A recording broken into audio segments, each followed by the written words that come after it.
My name is Lily Grimber-Call. Guess I don't quite have a title right now in terms of a job, but I'm a former Biden appointee. I'm a Jewish American. I grew up in Southern California. My mom's side of the family are Jewish immigrants from Eastern Europe. My dad's family are non-Jewish people, and they came to America in, I don't know exactly when, probably before it was a country. I grew up in a very Jewish community. I went to Jewish day school for most of my education. I was enmeshed in my community and found a lot of joy and value in our heritage and our history and our rituals and traditions. جوشوا يهودي من جنوب إفريقيا، نشأ على الرواية الصهيونية، حفظها كما تحفظ الصلاة، وآمن أن إسرائيل حصن للنجاة. So my family was traditionally Jewish. They weren't religious. They weren't particularly Zionist.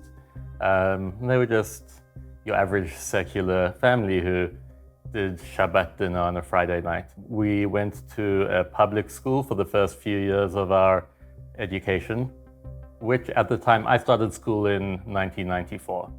So it was becoming more diverse, but it was still a predominantly Jewish school. And eventually, when I was 11, my parents moved me and my brothers to King David, which is also technically a secular school, but it keeps its lack of diversity through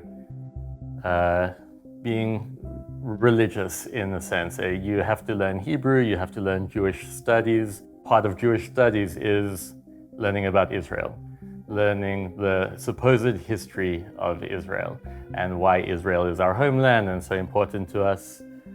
And that was where I started getting my Zionist education. The way we were taught about Israel was that it was this, this return to the birth of our religion, this return to the place, that we had been kicked out of by the Romans. We were told that Israel was the place the Jewish people had longed for 2,000 years, that we had been promised by God in the Bible. And so they decided to go to our historic homeland, where they found that the land was empty, no one was there, nothing was growing, and the Zionists came and they set up ingenious ways of draining swamps and getting rid of the mosquitoes and planting farms and agriculture, and miraculously brought the land back to life. And this narrative of Jewish history of continued persecution and continued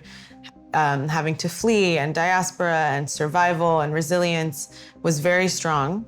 And Israel was seen as the kind of answer to that. The Holocaust wasn't directly a part of our Israel education. It was always in the background. We were never told the Holocaust happened and that's why we have Israel.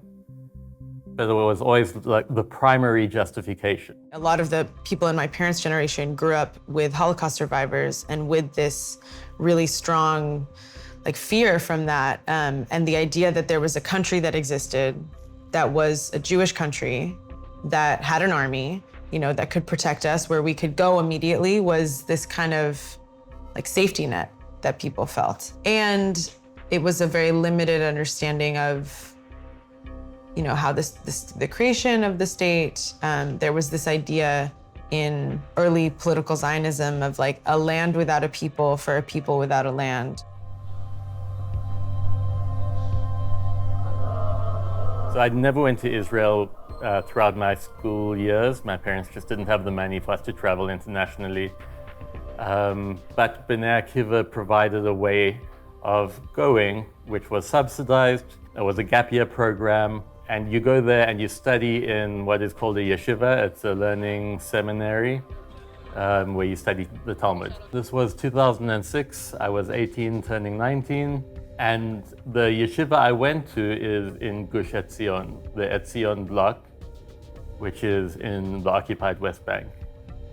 The truth that I didn't know that it was stolen land, and I didn't know that people were being oppressed for our presence and happiness and safety.